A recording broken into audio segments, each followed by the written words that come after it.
नमस्कार dear students. जैसा कि आपको पता है कि जो हमारा जो 10th का जो चैप्टर है केमिकल रिएक्शंस एंड इक्वेशन, उसमें आमतौर पर बच्चों को क्या होता है, जो इक्वेशंस हैं, जो फॉर्मूले हैं, वो याद करने में या उनको बैलेंस करने में बहुत प्रॉब्लम क्रिएट होती है। और ये हमारा अहम और मेन चैप्टर भी बनता है। जो बच्चे आगे साइंस साइड लेना चाहेंगे, वहाँ पर आपको केमिस्ट्री के अंदर ये जो टॉपिक्स हैं आपको कुछ ना कुछ हेल्प करेंगे। और ये बिल्कुल इजी तरीके से हम इसको आज सीखेंगे, और ऐसे तरीके से सीखेंगे कि आप इसको कभी भूल नहीं पाएंगे। तो सर्दी बहुत ज़्यादा है बाहर, और एक्चुअली जो इस सर्दियों के अंदर भी जो आपका एग्ज़ाम का जो पारा है वो बढ़ता जा रहा है। इस सर्दी में भी आपको एग्ज़ाम जो है गर्मी की एहसास दिला रहा है। तो हम आज अपने इस टॉपिक में जो चैप्टर 1 है केमिस्ट्री का, some chemical reaction and equation,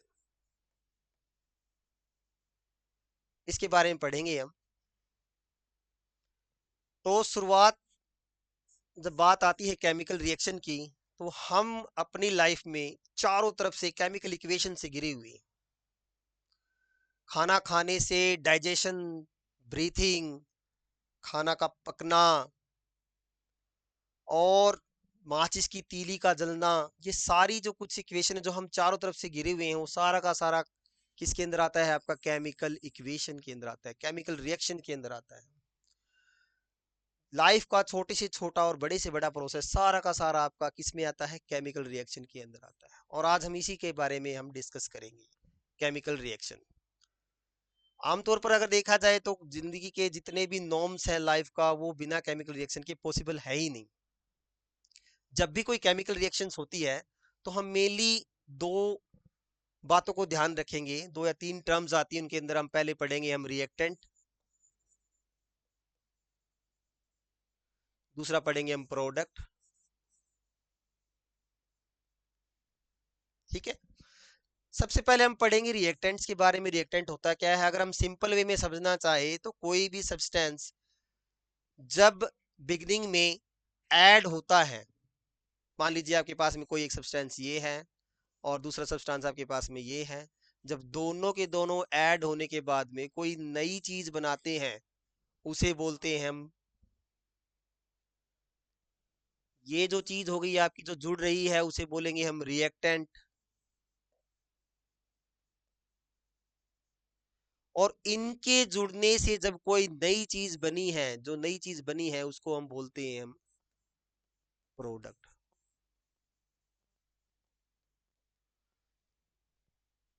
और इसी का जो फंडा जो मिलकर बनता है उसे बोल देते हैं हम केमिकल रिएक्शन। अगर जर्नल वे में अगर हम इसको समझना चाहे तो क्या कहलाएगा आपका? When reactant react and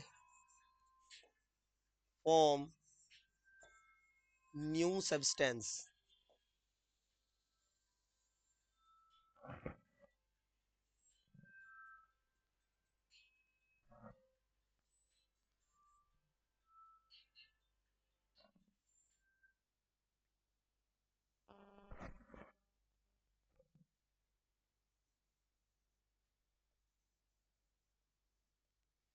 new substance means हमारा आ गया यहाँ पर product.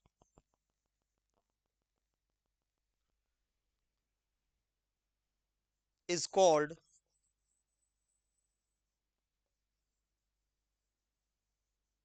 Chemical reaction. Simple way में अगर आप समझना चाहे तो कह सकते हैं कि जब रिएक्टेंट रिएक्ट होते हैं और उनसे कोई न्यू सब्सटेंस बनता है, न्यू सब्सटेंस मींस प्रोडक्ट, उसको हम क्या बोल देते हैं जर्नल वे में?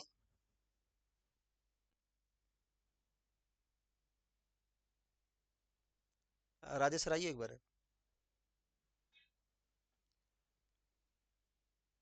टच हो गया कि मैं इसे अच्छी हो।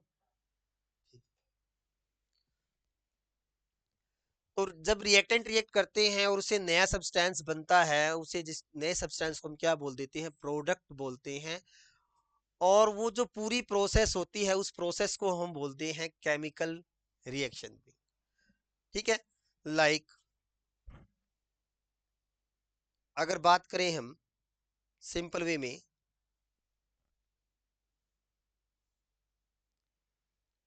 नाइट्रोजन,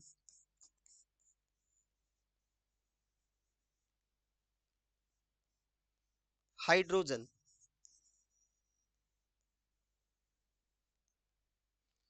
जब ये दोनों, अगर आप देखेंगे नाइट्रोजन और हाइड्रोजन दोनों अलग अलग एलिमेंट हैं, जब ये दोनों आपस में जुड़ते हैं तो उससे बनता है अमोनिया।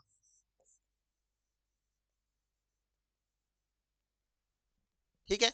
अब देखिए आप, ये दोनों अलग अलग सब्सटेंस हैं और इनके ऐड होने से आपका कुछ नया सब्सटेंस बना है, वो प्रोडक्ट कहलाया। और ये जब जुड़ रहे हैं तो ये क्या हो गया, आपका रिएक्टेंट हो गया। और जो पूरी प्रोसेस है वो पूरी प्रोसेस क्या कहलाएगी, आपकी केमिकल रिएक्शन। ठीक है। तो यहाँ पर आप देख रहे हैं दोनों की दोनों अलग अलग सब्सटेंस हैं। इन दोनों सब्सटेंस को क्या बोला गया, अगर हम सिंपल वे में कहें तो ये दोनों हो गए आपके रिएक्टेंट।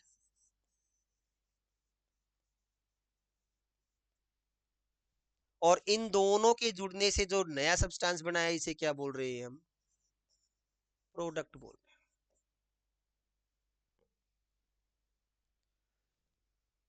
ठीक है। अब खास बात क्या होती है, जब भी रिएक्टेंट रिएक्ट करते हैं और प्रोडक्ट बनता है तो रिएक्टेंट की जो प्रॉपर्टी होती है वो बिल्कुल ही डिफरेंट होती है बनने वाले प्रोडक्ट से।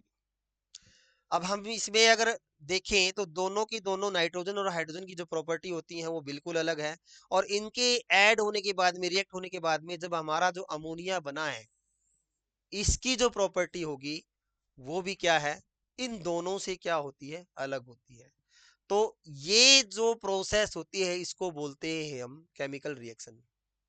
फिर से अगर हम डिवाइस करें को सिंपल वे में कहना चाहे तो हम कह सकते हैं कि जब भी रिएक्टेंट रिएक्ट करता है और उससे जब नया सब्सटेंस दैट इज प्रोडक्ट बनता है तो वो क्या कहलाएगा, हमारा केमिकल रिएक्शन कहलाएगा।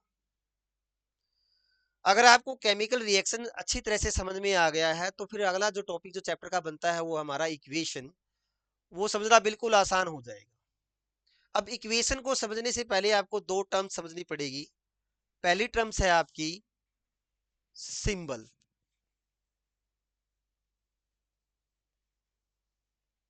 अब सिंबल क्या होता है, थोड़ा इस पे ध्यान करेंगे। अगर आपने नाइन्थ क्लास में पढ़ा हो तो सिंबल्स के बारे में आया है पूरा। जो सिंबल्स होते देखिए, जैसे मैंने यूज अभी बताता हूँ मैं आपको, सिंबल्स होता क्या है, shortest form of an element.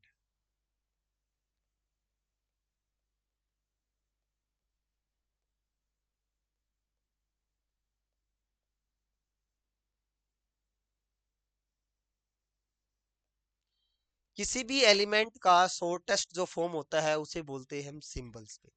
ठीक है। तो अगर आपको सिंबल, जैसे अभी मैं बता दूं आपको, हमने टर्म्स यूज किया नाइट्रोजन,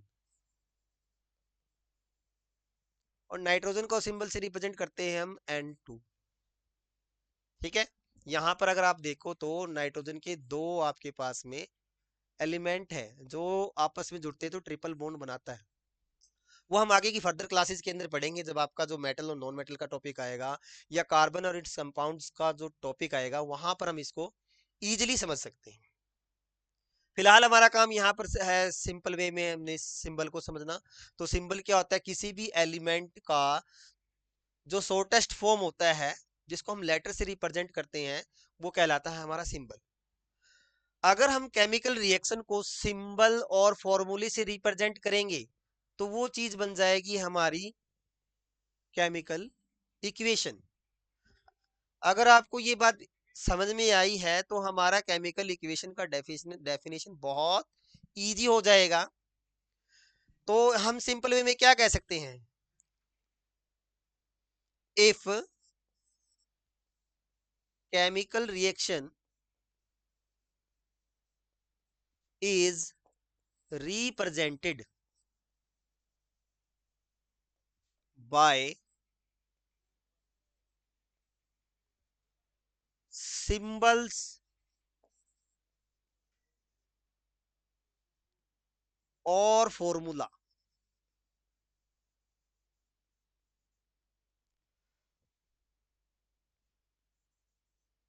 is called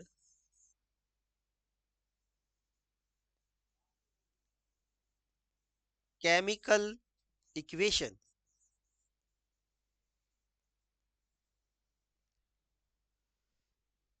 हमने क्या पढ़ा?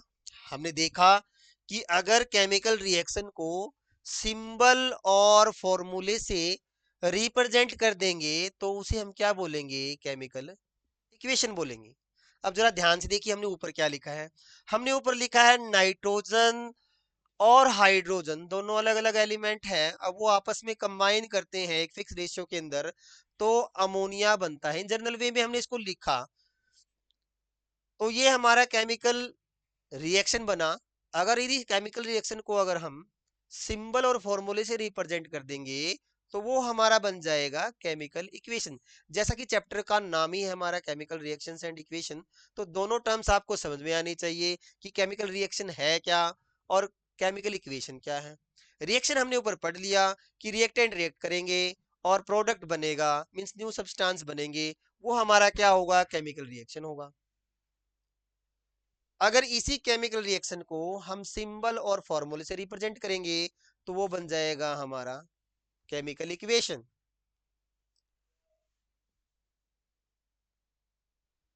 तो देखिए भी, जैसा कि हमने पीछे पढ़ा था कि नाइट्रोजन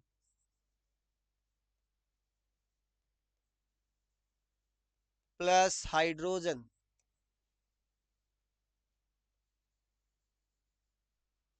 फॉर्म्स अमोनिया, ये हमारा केमिकल रिएक्शन है। अब नाइट्रोजन को रिप्रेजेंट करते हैं हम N2 से, हाइड्रोजन को रिप्रेजेंट करेंगे H2 से, और ये बनाएगा हमारा अमोनिया, और अमोनिया का फार्मूला होता है NH3।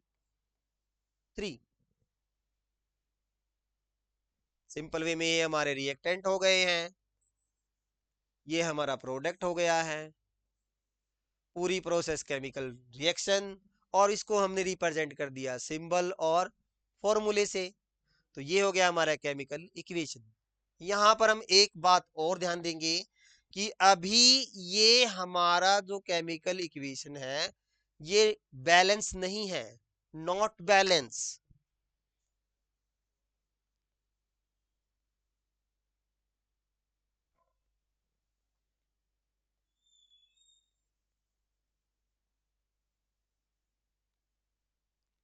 ये बैलेंस नहीं है।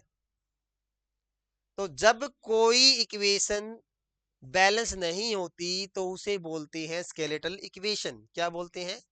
स्केलेटल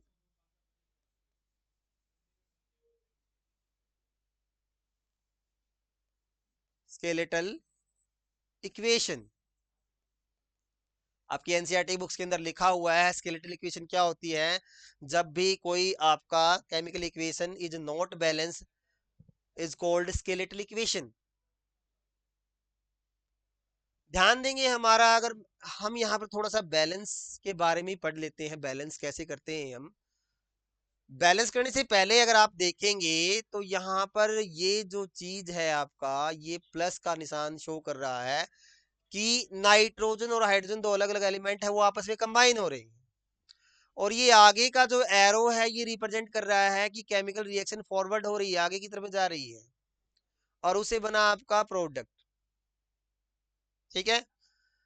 तो जो बैलेंस इक्वेशन के बारे में बात कर रहे हैं वो एक लॉ होता है जिस पे काम करता है, जिसे बोलते हैं conservation of mass. Ninth class में पढ़ा है आपने, कंजर्वेशन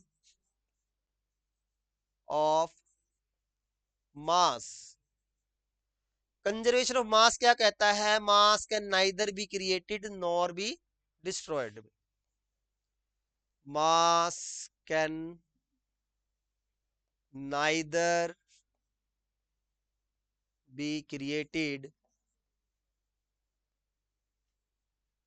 नॉर बी डिस्ट्रॉयड।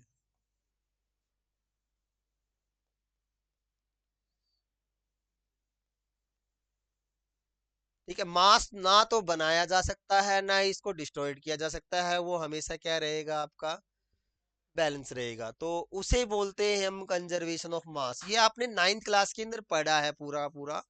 और यहाँ पर भी हम जब बैलेंस करेंगे तो इस लॉ को हम फॉलो करेंगे कि मास को ना तो हम बना सकते हैं ना ही उसको हम डिस्ट्रॉयड कर सकते हैं। अगर आप देखें यहाँ पर आपका नाइट्रोजन के एलिमेंट दो हैं और हाइड्रोजन के एलिमेंट भी दो हैं, लेकिन यहाँ अगर आप देखोगे तो नाइट्रोजन मेरा एक है, नाइट्रोजन यहाँ पर एक है और हाइड्रोजन यहाँ पर आपके कितने हैं, तीन है। तो अगर आप यहाँ देखेंगे तो दोनों की तरफ में क्या है, दोनों एलिमेंटों के जो मास है वो बराबर नहीं है, और इस मास को बराबर करने के लिए हम फॉलो करते हैं कंजर्वेशन ऑफ मास। तो यहाँ पर आप दो तरीके फॉलो कर सकते हैं आप।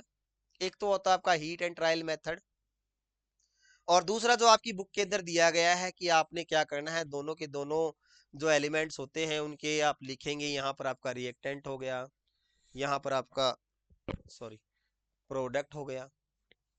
रिएक्टेंट में अगर आप देखेंगे नाइट्रोजन आपका, और दूसरा अगर आप देखेंगे हाइड्रोजन आपका देखेंगे, तो यहाँ पर ये दो हैं और हाइड्रोजन भी आपका दो है। प्रोडक्ट में देखेंगे आपका नाइट्रोजन एक है और हाइड्रोजन कितने हैं आपके, तीन है। तो इस केस में बैलेंस करने के लिए हम क्या करते हैं, हम तकरीबन बच्चों को समस्या आती है बैलेंसिंग इक्वेशन करने के अंदर। तो अगर हम देखेंगे तो हम क्या कर सकते हैं, यहाँ अगर आप देखो नाइट्रोजन का जो नंबर है, अगर कुछ भी नहीं लिखा होता इसका मतलब क्या है, यहाँ पर एक है, यहाँ पर आपका दो है। सिंपल वे में अगर मैं आपको यहाँ देखूं, nitrogen plus hydrogen forms NH3। जो बैलेंसिंग इक्वेशन है उसको हम जब आगे पूरा टॉपिक पढ़ेंगे वहां पर हम इक्वेशंस को भी कुछ बैलेंस करेंगे। तो यहाँ पर देखिए आप नाइट्रोजन दो है, यहाँ पर नाइट्रोजन आपका एक है, तो मैं यहाँ पर इसको दो से मल्टीप्लाई कर देता हूँ। जैसे ही मैंने दो से मल्टीप्लाई किया आपका नाइट्रोजन हो गया दो, और ये दो इसके साथ में मल्टीप्लाई भी है, तो इट मीन्स हाइड्रोजन आपका कितना हो गया, आपका यहाँ पर 6 हो गया। हाइड्रोजन कितना हो गया आपका, 6 हो गया। ठीक है, अब यहाँ पर आपका हाइड्रोजन 6 है और यहाँ पर हाइड्रोजन आपका 2 है। सिंपल वे में अगर आपने 6 करना है तो इसको मैं 3 से मल्टीप्लाई कर दूं। तो इस केस के अंदर देखोगे आप, तो दोनों अगर आप मैं रिएक्टेंट का देखूं, रिएक्टेंट में आपके नाइट्रोजन हो गया आपका 2, हाइड्रोजन हो गया आपके यहाँ पर 6।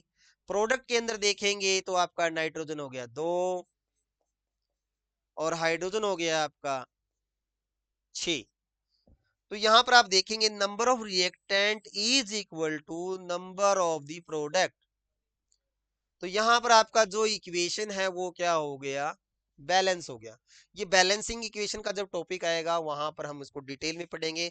फिलहाल मेरा समझाने का यहाँ पर मुख्य उद्देश्य ये था, मेन पर्पज ये था कि आपको केमिकल इक्वेशन समझ में आए, केमिकल रिएक्शन समझ में आए, और जो ये जो प्रोसेस है जो बैलेंस किया जाता है वो कैसे होता है, वो थोड़ा बहुत मैंने आपको यहाँ पर हिंट दिया।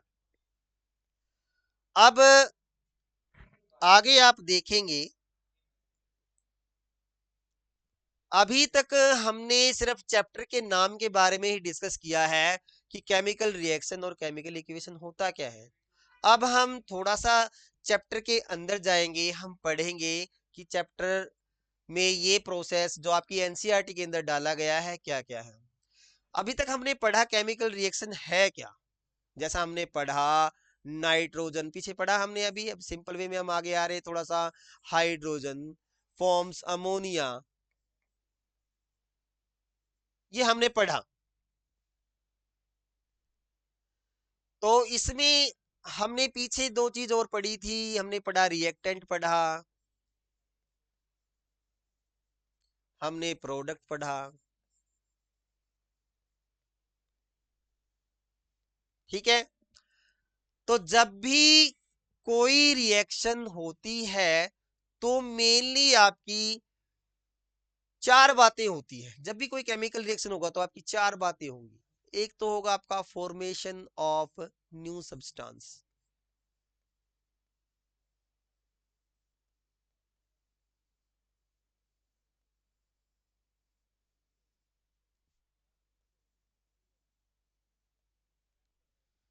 पहला आ गया आपका फॉर्मेशन ऑफ न्यू सब्सटेंस। दूसरा आ गया आपका colour change.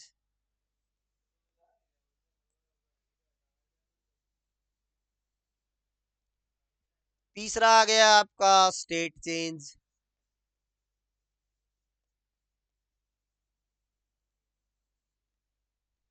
State means position, जिसको हिंदी में अवस्था बोलते हैं हम, कि कोई चीज पहले किस पोजीशन में होती है, जब रिएक्शन होती है तो उसका दूसरे बनने के बाद में क्या फॉर्मेशन बनता है, उसे बोलते हैं हम स्टेट चेंज। ठीक है। आ, उसके बाद में नेक्स्ट आता है आपका चेंज इन टेम्परेचर।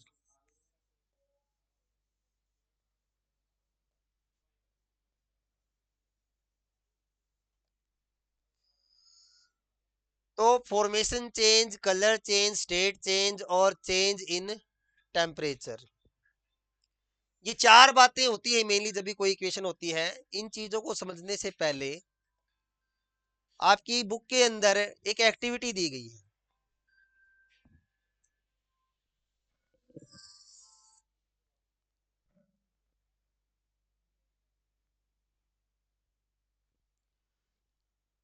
तो उसमें क्या दिया गया है, उसमें बताया गया है कि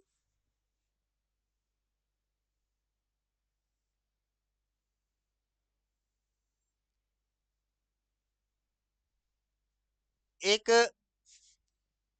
कोनिकल फ्लास्क लिया जाता है, उसके अंदर डाल दिया गया है एसिड। यहां पर एसिड, ये एसिड आपका कोई भी हो सकता है। बुक के अंदर HCl है, आप H2SO4 भी ले सकते हैं। यहाँ पर बुक के अंदर यहाँ पर HCl भी है, ये दोनों आपके क्या है, एसिड है। उसके अंदर डाल दिया zinc granule. Zinc granule, granules होती है गोलियां, मीन्स जिंक की गोलियां, जिंक ग्रेनुअल बोलते हैं इसको। ठीक है। हाँ, लेकिन क्या है, पहले क्या किया जाता है, जिंक ग्रेनुअल डालने से पहले क्या किया जाता है, इस बर्तन के टेम्परेचर को देखा जाता है। ठीक है। और जैसे ही क्या होता है, जिंक ग्रेनुअल इसके अंदर डाला जाता है, एक चीज और भूल गया मैं, यहाँ पर एक और चीज आएगी आपकी, that is evolution of gas.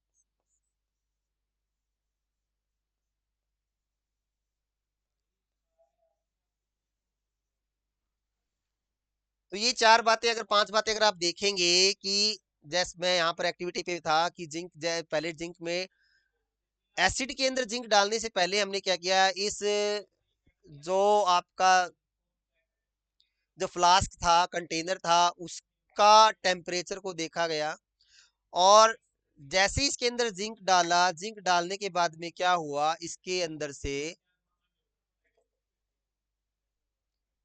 Gas formation बनी।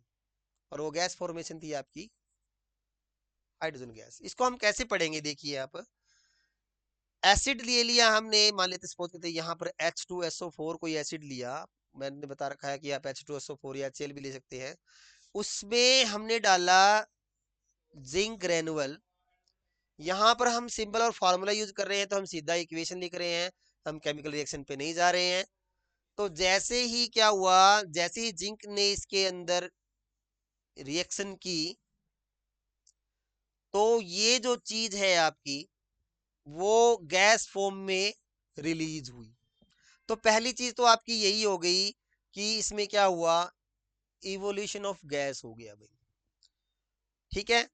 और ये जो जिंक है, इसने क्या किया, SO4 इस पूरे के अंदर, जब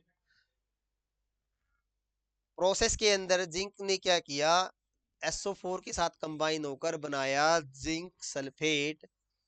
ये एक साल्ट है, साल्ट फॉर्मेशन हो गई। ठीक है। और जो हाइड्रोजन थी वो अलग से बनी, जहां पर हमने पहला टॉपिक पढ़ा था कि क्या होता है आपका इवोल्यूशन ऑफ गैस।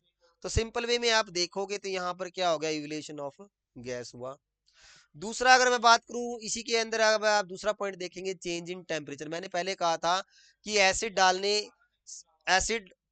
डालने के बाद, जिंक डालने से पहले हमने जब इस फ्लास्क का टेम्परेचर देखा तो नहीं था, लेकिन जैसे ही जिंक इसके अंदर गई और जिंक जाने के बाद में रिएक्शन हुआ, मींस जब ये आपका साल्ट बना, तो यहाँ पर ये जो चीज है, फ्लास्क जो कंटेनर है, उसकी वॉल क्या हो गई, हीट अप हो गई। हीट अप हो गई। अब जैसे ही हीट बना तो हमें पता चल गया कि यहाँ पर नंबर 2 पर क्या हो गया आपका, चेंज इन टेम्परेचर। देखिए इस एक्टिविटी से हमने पढ़ा कि जब कोई भी केमिकल रिएक्शन होता है तो दो चीज हमने मेनली पढ़ी। एक तो हो गया आपका इवोल्यूशन ऑफ गैस, मतलब गैस बनेगी। जैसे ही हमने जिंक इसके अंदर डाला एसिड के अंदर, तो क्या हो गया आपका, हाइड्रोजन गैस बना। ठीक है। दूसरा हमने देखा जैसी ही रिएक्शन हुई तो जो कंटेनर है उसके वॉल क्या हो गई, गर्म हो गई। मींस क्या हो गया आपका, चेंज इन टेम्परेचर हो गया। अब आती है आपके formation of new substance. Formation of new substance हमने यहाँ पढ़ रखा है, क्या होता है कि जब ये अब रिएक्टेंट रिएक्ट हुआ तो उससे क्या हो गया, अमोनिया बना, और ये क्या हमारा नया सब्सटेंस है। अब आता है आपके पास में कलर चेंज और स्टेट चेंज भी। इसके लिए हम एक और एक्टिविटी करते हैं जो आपकी एनसीईआरटी बुक के अंदर दिया गया है। इसमें क्या बताया गया है कि हमने क्या लेना है, एक रिबन लेना है। Sorry,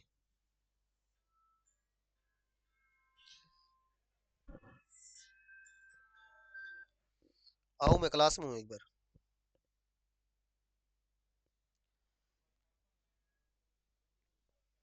sorry. तो देखिए भाई, अब इसमें हम क्या देख रहे हैं कि चेंज इन कलर और चेंज इन स्टेट के बारे में पढ़ रहे हैं हम। यहां पर हमने क्या करना है,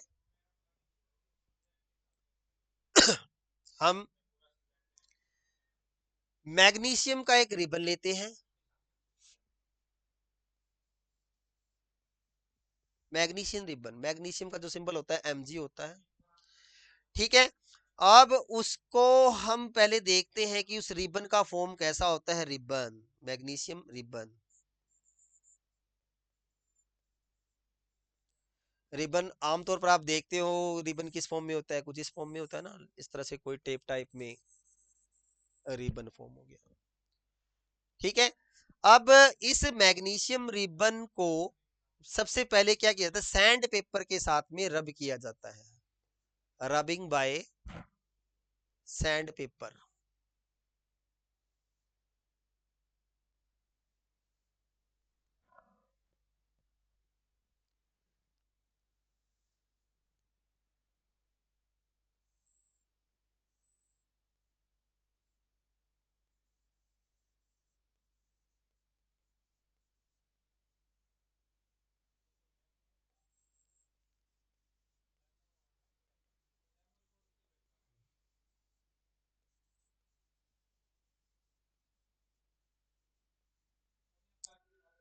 सैंड पेपर क्या होता है, सैंड पेपर को रेगमार्क पेपर भी बोल देते हैं। आमतौर पर क्या होता है, उसको हम क्या करते हैं, सैंड पेपर से रब करते हैं।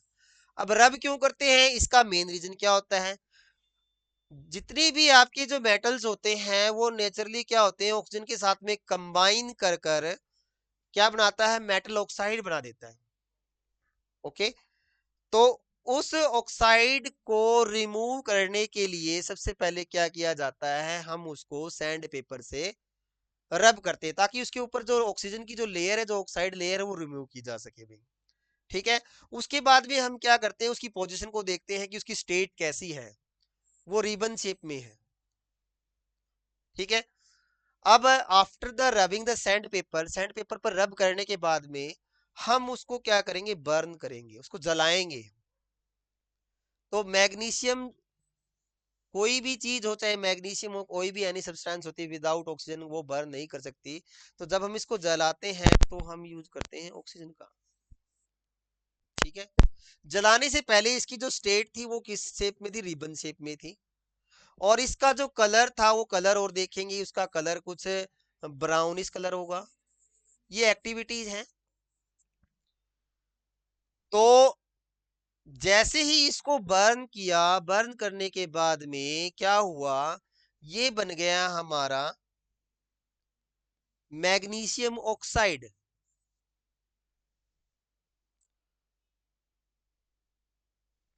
ठीक है, मैग्नीशियम ऑक्साइड। कोई भी चीज बर्न करती है ऑक्सीजन के अंदर तो ऑक्सीजन उसके अंदर ऐड हो जाती है और वो बनता है मैग्नीशियम ऑक्साइड। अगर हम देखें इसको फिर बैलेंस करते हैं, बैलेंस करते हैं तो यहाँ पर ऑक्सीजन हमारे पास में 2 है और यहाँ पर ऑक्सीजन आपकी कितनी है, 1 है, तो मैं यहाँ पर मल्टीप्लाई कर देता हूँ 2। अगर आप देखेंगे ऑक्सीजन यहाँ पर 2 हो गया, मैग्नीशियम भी 2 है, तो यहाँ पर हमारा मैग्नीशियम क्या है, 1 है।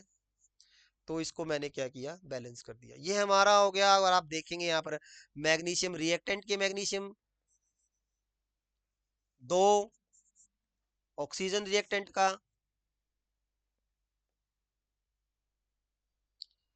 ऑक्सीजन देखेंगे तो ऑक्सीजन भी कितना है आपका, 2 है। प्रोडक्ट के अंदर देखेंगे मैग्नीशियम, मैग्नीशियम कितना है आपका, 2 है।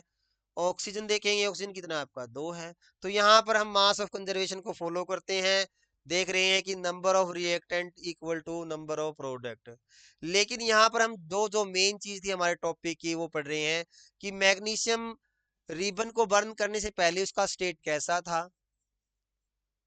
और बर्न करने के बाद में ये जो MgO बना है आपका, मैग्नीशियम ऑक्साइड बना है, ये बना है आपका ऐश फॉर्म में।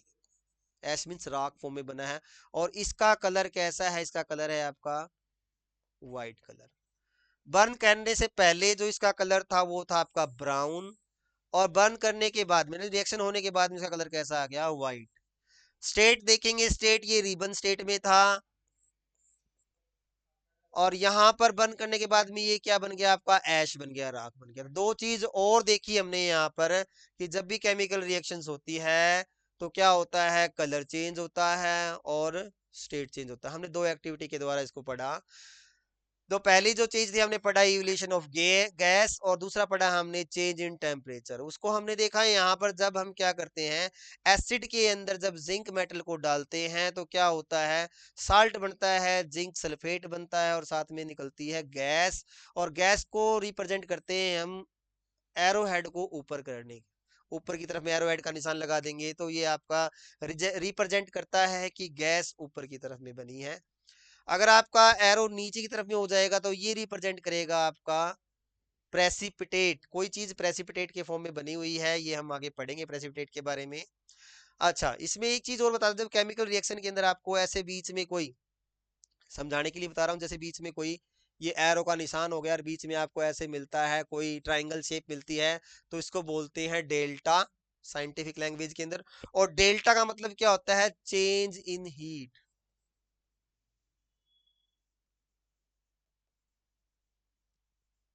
ठीक है, क्या इसके अंदर हीट, टेम्परेचर, हीट दिया गया है।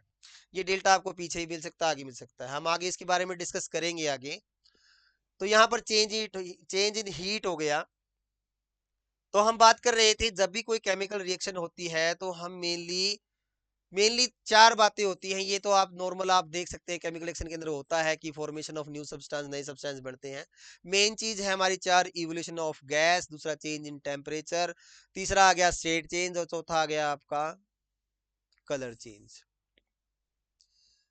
तो ये हो गया हमारा केमिकल रिएक्शंस के दौरान जो चेंजेस आते हैं, जो प्रोसेस होती है वे कौन कौन सी है। आगे के टॉपिक में हम पढ़ते हैं type of chemical reactions.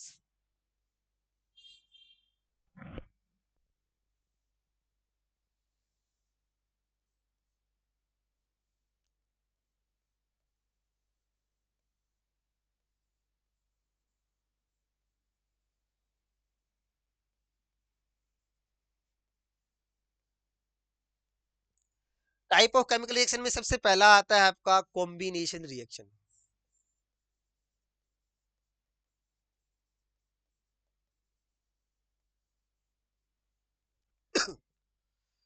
Discuss करते हैं कॉम्बिनेशन होता क्या है। नाम से ही पता चल रहा है कॉम्बिनेशन। कॉम्बिनेशन का मतलब क्या होता है, ऐड होना। जुड़ना। इसको समझने के लिए हम बिल्कुल बेसिक तरीके से समझते हैं। मान लीजिए आपके पास में कोई दो सब्सटेंस हैं और वो जुड़कर एक सिंगल सब्सटेंस बना रहे हैं। दो चीज आपस में क्या हो गई, ऐड हो गई, और ऐड होने के बाद में क्या बना, एक सिंगल चीज बनी। तो ये जो प्रोसेस होती है उसे बोलते हैं हम कॉम्बिनेशन रिएक्शन। समझेंगे कैसे? समझने के लिए बिल्कुल पहले वाला जो हमने एग्जांपल लिया था, एग्जांपल था हमारा nitrogen plus hydrogen forms ammonia. Balance कर देते हैं, नाइट्रोजन दो है, यहाँ यहाँ हमने दो कर दिया। जैसे नाइट्रोजन दो किए, अमोनिया हमारी छः, सॉरी हाइड्रोजन हमारा छः हो गया। यहाँ हाइड्रोजन कितना है हमारा, दो है। इसको फिर हम तीन से क्या करते हैं, मल्टीप्लाई कर देते हैं, तो यहाँ पर भी हाइड्रोजन क्या हो गया हमारा, छः हो गया। ये हमने बैलेंस कर दिया। तो यहाँ पर आप देख रहे हैं कि दो आपके सब्सटेंस कंबाइन होकर एक सिंगल प्रोडक्ट बना रहे हैं, उसे क्या बोलेंगे हम, कॉम्बिनेशन रिएक्शन। बुक्स के अंदर आपकी डेफिनेशन बिल्कुल अच्छी तरह से लिखी हुई है। When two substance react and form single product, when two reactant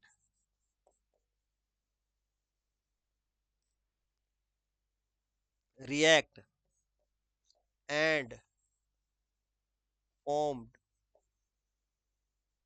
a single product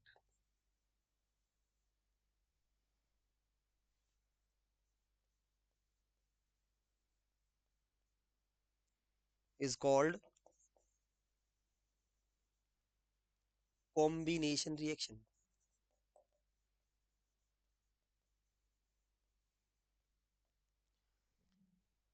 तो जैसा कि हमने देखा कि जब दो रिएक्टेंट रिएक्ट करते हैं, दो सब्सटेंस रिएक्ट करते हैं, और उससे क्या बनता है, एक सिंगल प्रोडक्ट बनता है, एक सिंगल सब्सटेंस बनता है, न्यू सब्सटेंस बनता है, तो उसको बोल देते हैं हम कॉम्बिनेशन रिएक्शन। एग्जाम्पल जरूरी नहीं है आप बुक वाला लिखो, आप अपनी मर्जी से भी लिख सकते हैं, लेकिन एग्जाम्पल सही होना चाहिए। यहाँ पर हमारे दो रिएक्टेंट है और सिंगल प्रोडक्ट बन रहा है। इसका एक एग्जाम्पल और ले सकते हैं। बुक के अंदर है आपका कैल्शियम ऑक्साइड, इसको सेलेक्ट लाइम भी बोलते हैं हम। रिएक्ट किया क्या, रिएक्ट कर देते हैं हम इसके अंदर CO2,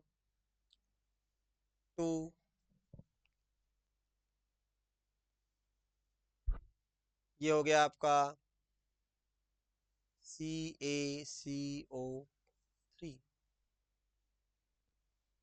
ठीक है, ये इसका एक एग्जांपल और है आपका, हमने अभी पीछे पढ़ा था, बुक वाला ही पढ़ते हैं। मैग्नीशियम प्लस ऑक्सीजन, और ये हो गया आपका MgO, मैग्नीशियम ऑक्साइड।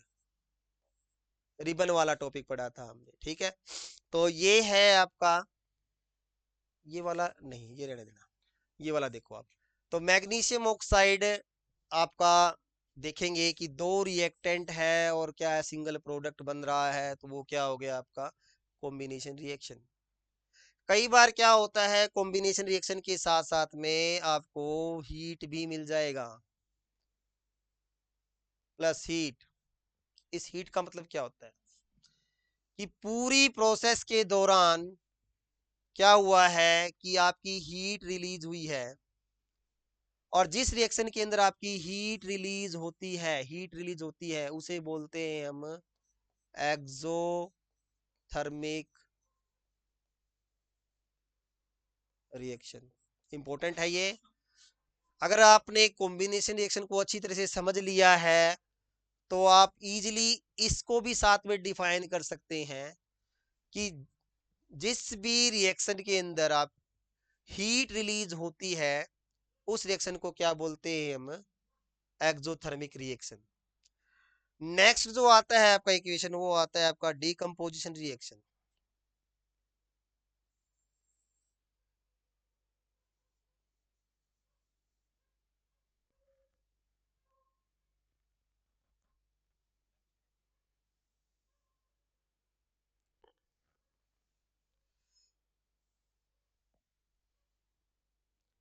इसको हम सब्ट्रैक्शन रिएक्शन भी बोल देते हैं हम।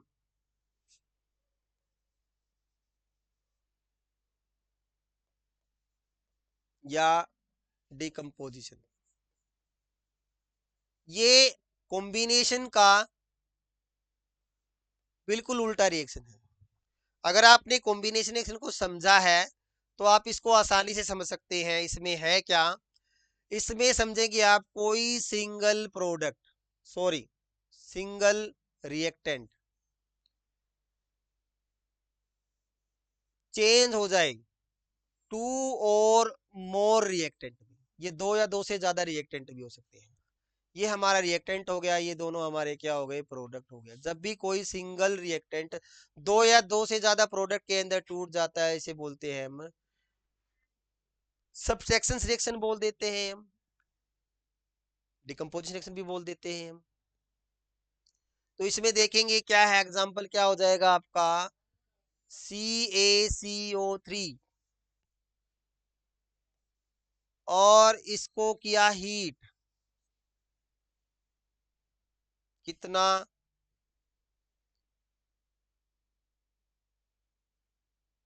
जैसे ही हम इसको हीट अप करते हैं तो ये क्या होता है, ये टूट जाता है CaO+ CO2 जो हमने पीछे पढ़ा था। यहां देखेंगे आपका जो रिएक्टेंट है वो सिंगल है, प्रोडक्ट क्या है आपके दो से ज्यादा, दो बने हुए हैं। तो ये जो रिएक्शन हो जाएगी तो सब्ट्रैक्शन रिएक्शन, डिकम्पोजिशन रिएक्शन भी बोल देते हैं हम, क्योंकि हम यहाँ सिंपल वे में देख रहे हैं क्या हो रहा है, एक रिएक्टेंट टूट रहा है दो या दो से ज्यादा प्रोडक्ट के अंदर। ठीक है, इसका एक एग्जांपल और भी है। क्या है आपका, वाटर को, वाटर का फॉर्मूला H2 होता है। ठीक है, वाटर के अंदर जब इलेक्ट्रिसिटी पास की जाती है, इलेक्ट्रोलिसिस प्रोसेस है यहाँ पर, जैसे ही इलेक्ट्रिसिटी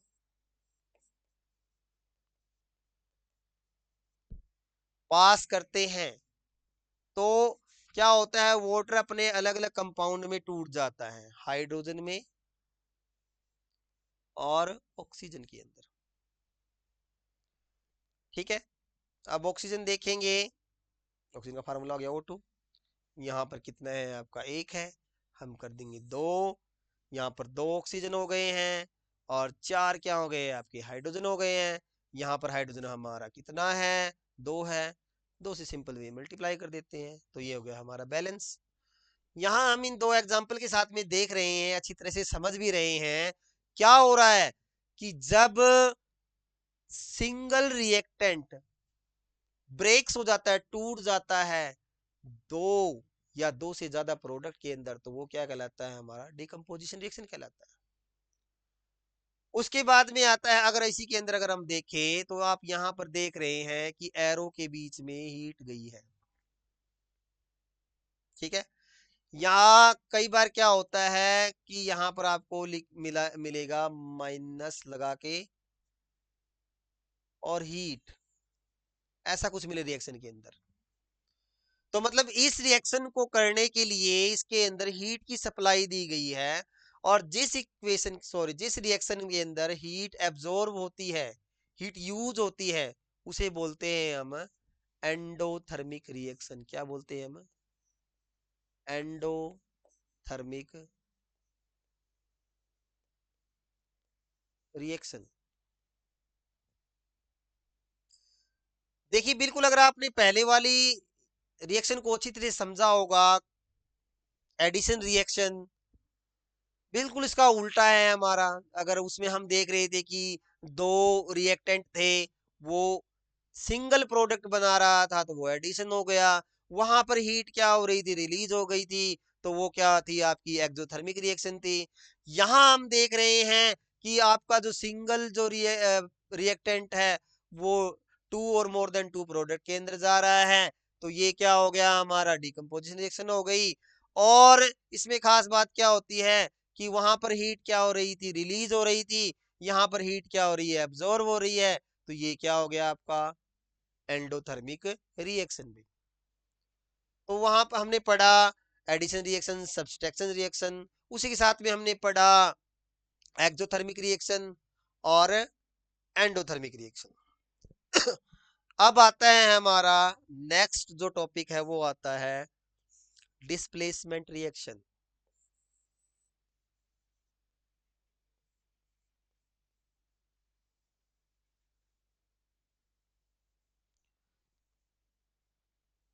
देखिए नाम से पता चलता है डिस्प्लेसमेंट, डिस्प्लेसमेंट हटा देना, रिमूव करना, या अगर सही सही देखें तो हम बोल सकते हैं इसको विस्थापित करना। तो इसमें क्या होता है, जब कोई हाई रिएक्टिव एलिमेंट, अब हाई रिएक्टिव एलिमेंट क्या होता है, अगर आपके दिमाग में क्वेश्चन आएगा हाई रिएक्टिव एलिमेंट क्या होते हैं भाई, वो एलिमेंट जो रिएक्टिविटी सीरीज के अंदर क्या होते हैं, जो सबसे अपर पार्ट्स में आते हैं वो आपके हाई रिएक्टिव होते हैं। जो बीच में आएंगे, रिएक्टिविटी सीरीज आपका third chapter metal non metal के अंदर है, उसमें क्या है आपका केदारनाथ का माली आलू जरा फीके पकाता, ऐसा कुछ है आपका।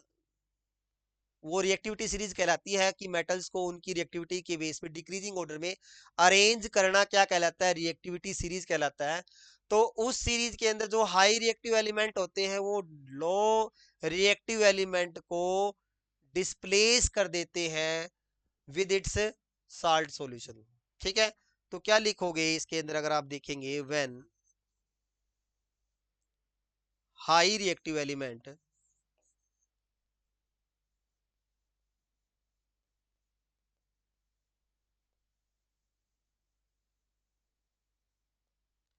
Displace low reactive element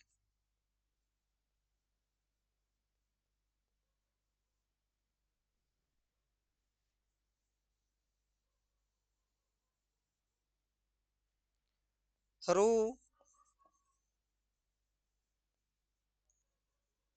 it's salt solution. तो डेफिनेशन क्या बढ़ गई है आपकी, जब क्या होता है high reactive element low reactive element को उसके साल्ट सॉल्यूशन से क्या करता है, डिस्प्लेस कर देता है, तो उस रिएक्शन को क्या बोलते हैं, डिस्प्लेसमेंट रिएक्शन। और ये इंपॉर्टेंट है भाई डिस्प्लेसमेंट रिएक्शन, हरियाणा बोर्ड्स के लिए भी और सीबीएसई बोर्ड्स के लिए भी आमतौर पर क्या कहता है, ये क्वेश्चन बहुत ज्यादा पूछा जाता है। पूछने का तरीका अलग अलग हो सकता है आपका, मैं आगे इसके बारे में डिस्कस करूंगा। फिलहाल डिस्प्लेसमेंट रिएक्शन के बारे में पढ़ रहे थे हम, कि high reactive element low reactive element के साल्ट सॉल्यूशन को, एग्जांपल क्या आ गया आपका, कॉपर सल्फेट। मैं डिस्कस कर रहा था, पहले हम डिस्कस कर रहे थे कि हाई रिएक्टिव एलिमेंट क्या होता है, लो रिएक्टिव एलिमेंट क्या होता है। तो मैंने ये किया था, रिएक्टिविटी सीरीज थी एक हमारी, रिएक्टिविटी सीरीज में क्या था, केदारनाथ का माली आलू जरा फीके पकाता है, और फिर आ गया हमारे पास में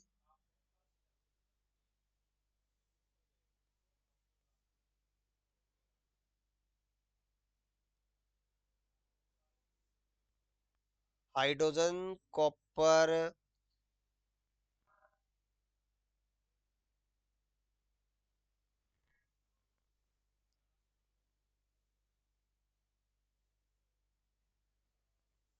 और ये हो गया।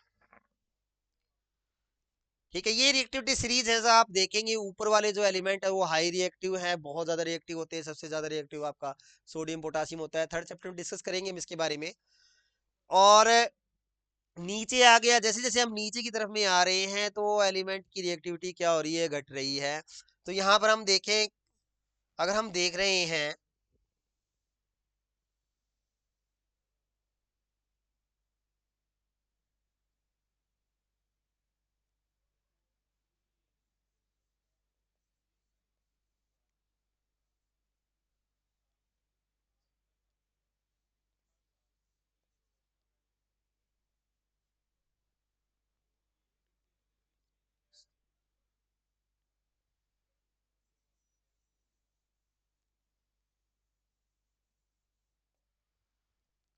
तो अगर आप देखेंगे कि भी कॉपर सल्फेट, ये एक साल्ट सॉल्यूशन है। और कॉपर देखो आप रिएक्टिविटी सीरीज में कहाँ है, आपका कॉपर आपका आता है इस नंबर पर, लास्ट फोर्थ में आ रहा है।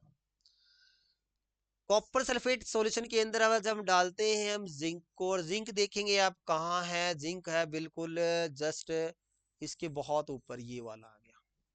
तो रिएक्टिविटी सीरीज में देखने से पता चल रहा है कि जिंक एक हाई रिएक्टिव एलिमेंट है और कॉपर क्या है आपका लो रिएक्टिव एलिमेंट है। पढ़ क्या रहे हैं हम, हाई रिएक्टिव एलिमेंट डिस्प्लेस कर देगा लो रिएक्टिव एलिमेंट को उसके साल्ट सॉल्यूशन से। तो कॉपर सल्फेट क्या है, एक साल्ट सॉल्यूशन है। जैसे ही इसकी रिएक्शन हुई तो क्या किया, जिंक ने क्या किया, इस कॉपर को क्या कर दिया, डिस्प्लेस कर दिया, हटा दिया उसकी जगह से, और वो खुद ही सल्फेट के साथ में बैठ गया। जैसे ही बैठा तो क्या बन गया हमारे पास में, ZnSO4, ये आ गया। और displace displace displace displace displace क्या है आपका, कॉपर। देख रहे ध्यान से कि ये एक लो रिएक्टिव एलिमेंट का साल्ट सॉल्यूशन है और ये आपका एक हाई रिएक्टिव एलिमेंट है।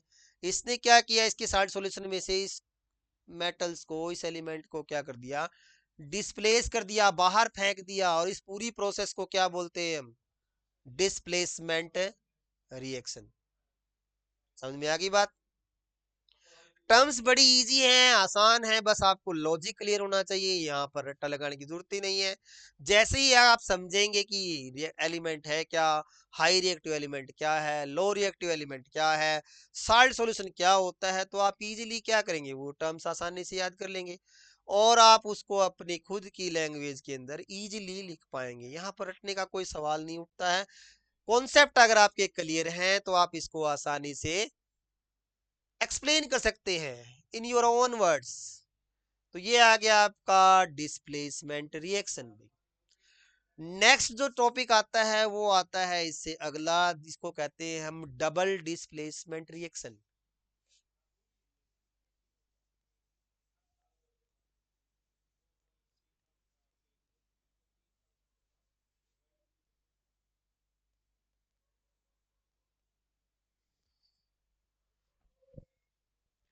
नाम से पता चलता है यहाँ पर डबल डिस्प्लेसमेंट रिएक्शन है क्या।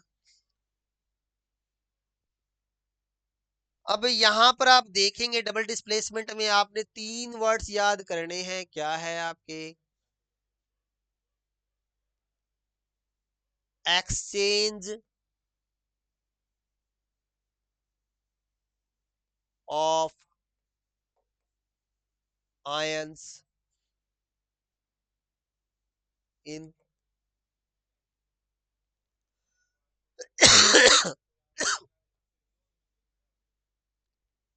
रिएक्टेंट्स।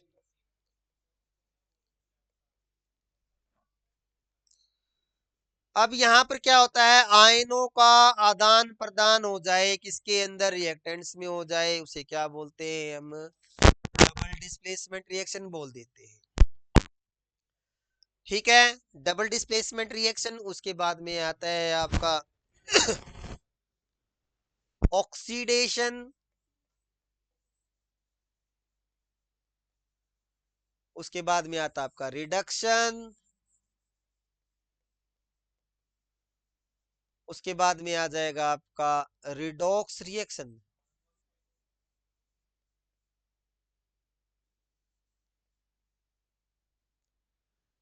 अब ऑक्सीडेशन का मतलब क्या होता है आपका, reaction in which oxygen is add, नाम से पता चल जाएगा, जिसमें ऑक्सीजन क्या हो जाएगी आपकी, ऐड हो जाएगी। ठीक है, the reaction in which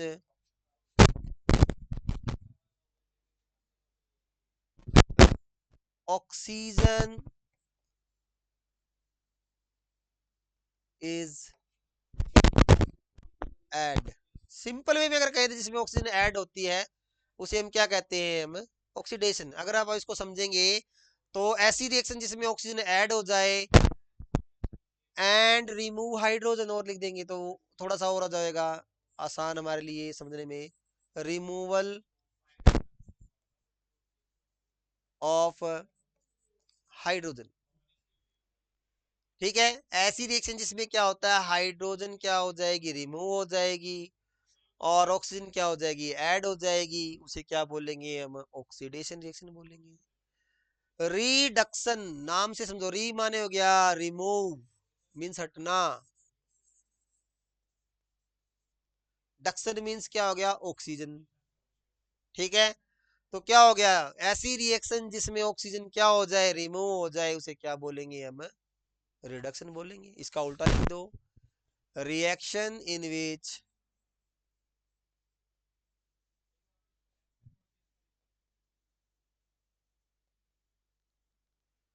hydrogen is add, या सिंपल वे में लिख दो addition of hydrogen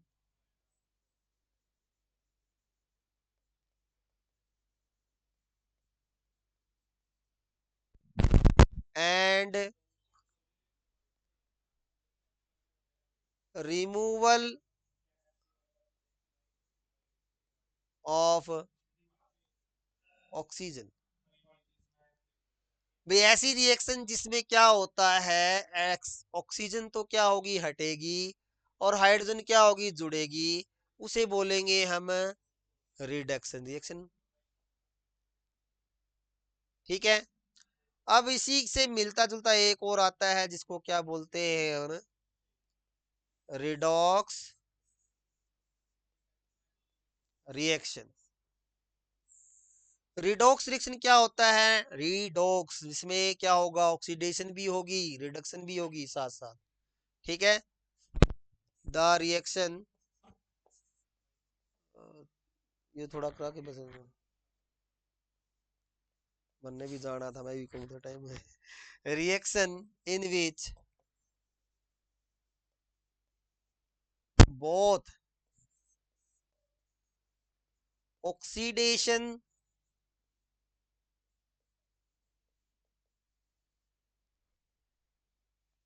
and reduction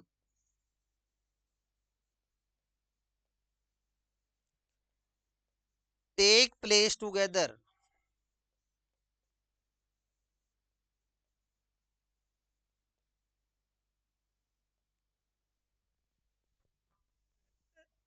the reacts the reaction in which both oxidation and reduction take place together या take place simultaneously, साथ साथ हो जाएं, तो वो क्या कहलाएगी, आपकी रिडॉक्स रिएक्शन।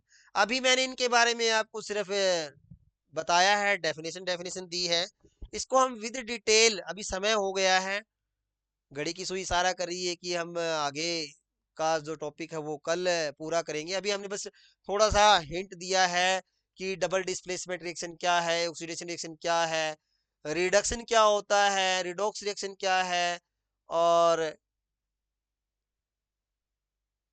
ऑक्सीडेशन रिएक्शन क्या होता है, ये हमने अभी पढ़ा है, बस थोड़ा थोड़ा हिंट दिया है। इसके बारे में डिटेल में हम कल पढ़ेंगे।